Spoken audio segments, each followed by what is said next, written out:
Hello दोस्तों, मुझे उम्मीद है कि आप सभी अच्छे होंगे। दोस्तों, अब हम एनालिसिस करेंगे बैंक निफ्टी का। यहाँ पे आपको 15 मिनट का टाइम फ्रेम दिखाई दे रहा है। नेक्स्ट डे हमारी ट्रेडिंग स्ट्रेटेजी क्या रहने वाली है, इस चीज़ को ध्यान से समझना। हम यहाँ पे सारी चीज़ों का डिस्कशन करेंगे। पॉजिटिव मोमेंटम होगा वो भी डिस्कशन करेंगे, नेगेटिव मोमेंटम होगा वो डिस्कशन करेंगे, गैप अप या गैप डाउन की क्या सिचुएशन बनी रहेगी। लेकिन आज के मार्केट के बारे में मैं आपको कुछ चीज़ें समझाता हूँ।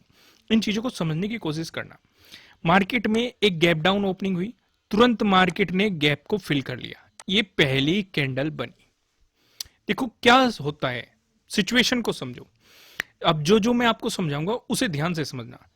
अचानक से इस तरीके से बड़ा मोमेंटम भी नहीं आता, मार्केट ऐसे जाएगा, इस तरीके से ऐसे लेता है। यानी कि एक बार रिटेस्ट करनी है, कुछ प्रॉफिट बुकिंग आपको जरूर मिलती है। कहीं पे भी देख लो, जैसे यहां से गिरावट आई, फिर ऊपर जाएगा, फिर गिरेगा, फिर ऊपर जाएगा, फिर गिरेगा, मतलब इस तरह की सिचुएशन होती है, या फिर साइडवेज हो जाता है। लेकिन यहां पे क्या हुआ, हमें पता कैसे चलता है कि मार्केट कहां तक जाएगा या कहां तक जाने की पॉसिबिलिटी है। हालांकि ये चीजें मैंने पहले भी डिस्कस की हुई है, लेकिन आज भी मैं आपके सामने डिस्कस करना चाहता हूं, जिससे कि आपको चीजों को समझने में काफी मदद मिले।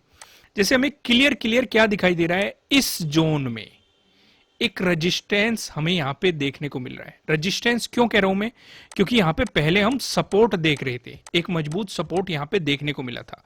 और हम जानते हैं अगर कोई सपोर्ट जोन है तो ब्रेकडाउन मिलेगा तो रेजिस्टेंस की तरह एक्ट करेगा। ये चीजें हमें पता है। पहली चीज यहां पे हम क्या समझ रहे हैं कि इस जोन में हमें रेजिस्टेंस देखने की पॉसिबिलिटी है, जो कि हमें देखने को मिला। अगर मार्केट यहां से गिरता है तो हमें बेहतरीन सेलिंग अपॉर्चुनिटी मिलेगी। टारगेट हो जाता सीधा 28 का डे लो, जो इस दौरान डे लो बना है। क्लियर है।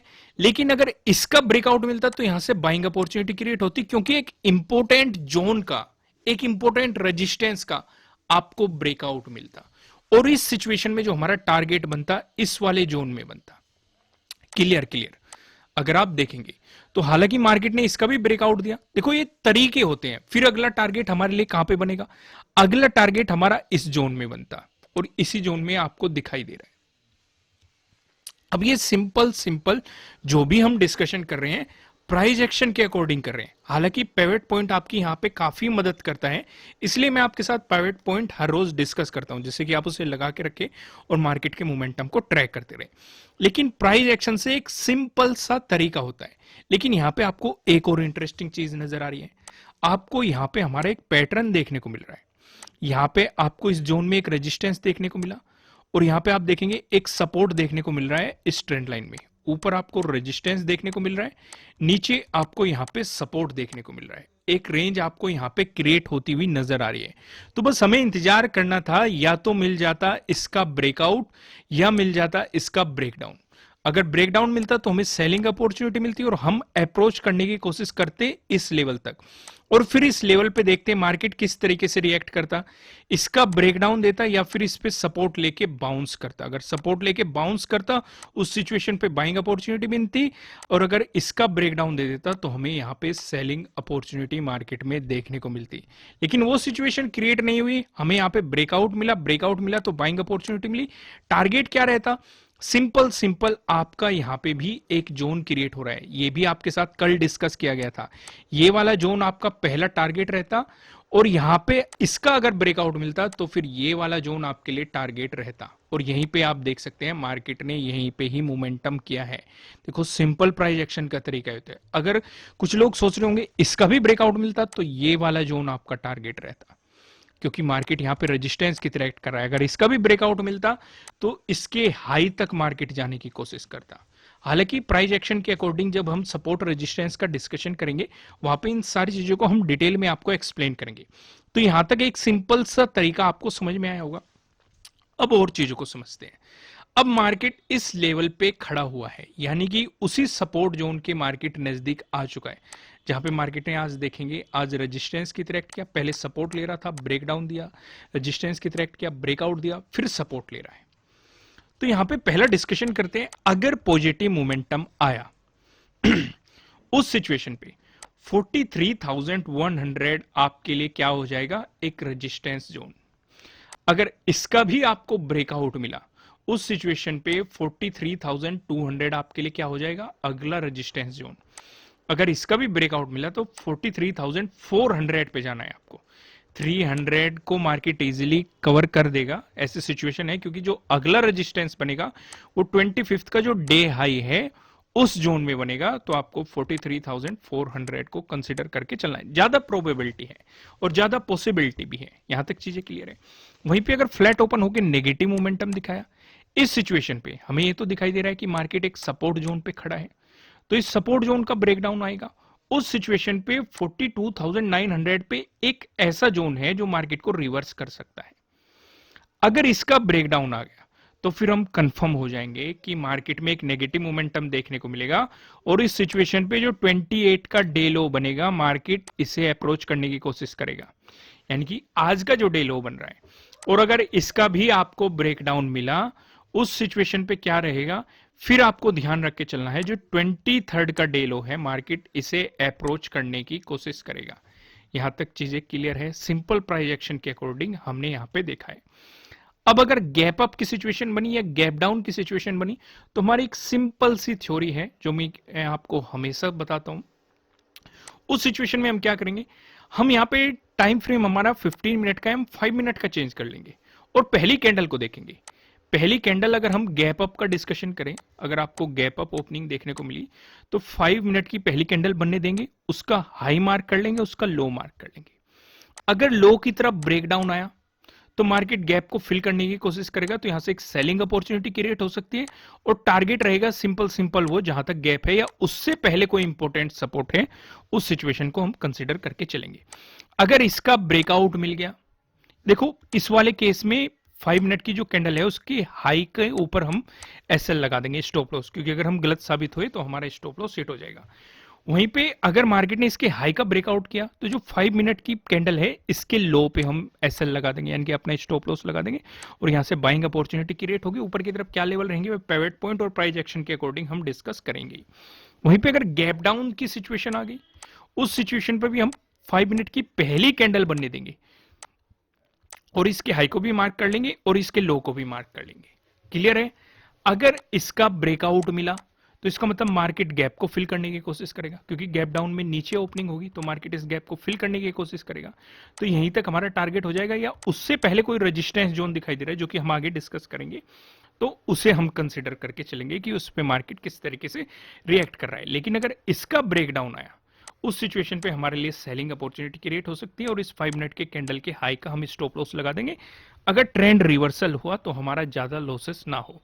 यहां तक चीजें क्लियर है। अब मैं आपको सीधा लेके चलता हूं प्राइस एक्शन के अकॉर्डिंग, आपको कहां पे सपोर्ट दिखाई दे रहा है, कहां पे रेजिस्टेंस दिखाई दे रहा है। पहला डिस्कशन करेंगे, अगर आपको गैप अप ओपनिंग देखने को मिली या फिर फ्लैट ओपन होकर मार्केट ने आपको पॉजिटिव मोमेंटम दिखाया, दोनों ही सिचुएशन पे जो हमें रेजिस्टेंस नजर आ रहा है 43,200 पे हमें यहां पे रेजिस्टेंस देखने को मिल रहा है। अगर इसका भी ब्रेकआउट मिला तो 43,400 पे आपको अगला रेजिस्टेंस दिखाई दे रहा है। दोनों में आपके साथ डिस्कस कर चुका है, यहां पे ज्यादा टाइम नहीं लगाते, दूसरा डिस्कशन करते हैं। अगर आपको गैप डाउन ओपनिंग देखने को मिली या फिर फ्लैट ओपन होकर मार्केट ने आपको नेगेटिव मोमेंटम दिखाया, इस सिचुएशन पे जो हमें सपोर्ट नजर आ रहा है 42,800 नजर आ रहा है। यहां पे कुछ चीजों को समझ लेते हैं।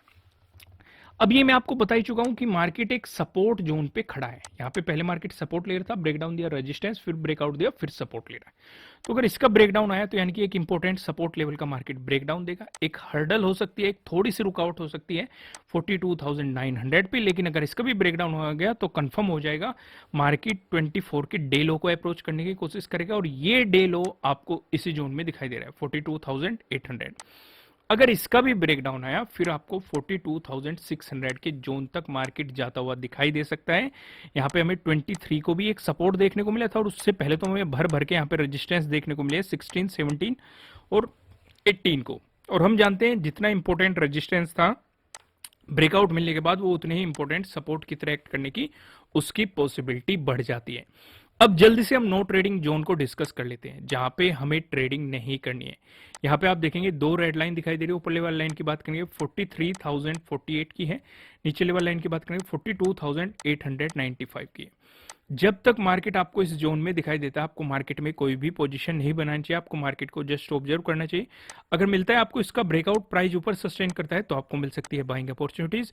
वहीं पे अगर मिलता है आपको इसका ब्रेकडाउन प्राइस नीचे सस्टेन करता है तो आपको मिल सकती है सेलिंग अपॉर्चुनिटीज। अब ऊपर की तरफ क्या लेवल रहेंगे, नीचे की तरफ क्या लेवल रहेंगे, एक बार पिवट पॉइंट पे हम नजर डाल लेते हैं। अगर बैंक निफ्टी में आपको एक पॉजिटिव मोमेंटम देखने को मिला, उस सिचुएशन पे जो हमें पहला रेजिस्टेंस नजर आ रहा है ये 43,152 पे नजर आ रहा है।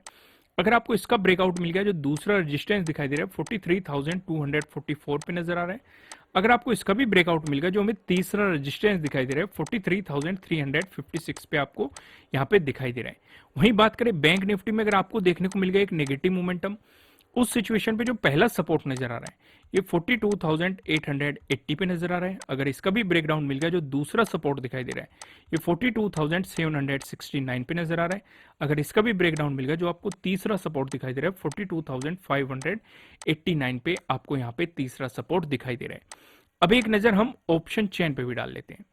यहाँ पे आप देखेंगे 1 दिसंबर की हमने एक्सपायरी सिलेक्ट कर रखी है। कॉल की साइड हम देखने वाले हैं रेजिस्टेंस को, पुट की साइड हम देखने वाले हैं सपोर्ट को।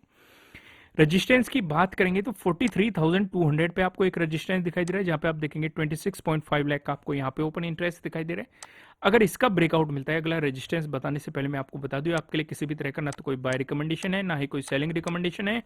ये जस्ट एजुकेशनल पर्पज से बनाई गई एनालिसिस वीडियो है।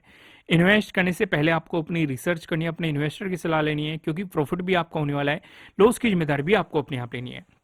जो यहाँ पे हमें रेजिस्टेंस नजर आ रहा है 43,500 पे एक रेजिस्टेंस देखने को मिल रहा है, जहाँ पे आप देखेंगे 23.1 लाख का आपको यहाँ पे ओपन इंटरेस्ट दिखाई दे रहा है।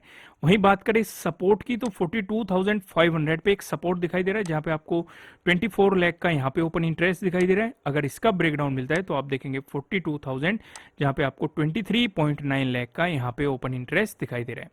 दोस्तों इस वीडियो को लाइक कीजिएगा, चैनल पे नहीं हो तो चैनल को सब्सक्राइब कीजिएगा और बेल आइकन प्रेस कीजिएगा, जिससे आपको आने वाली वीडियोस के नोटिफिकेशन मिल सकेंगे। फिर मिलेंगे किसी नेक्स्ट वीडियो में किसी अच्छे कंटेंट के साथ। Thank you.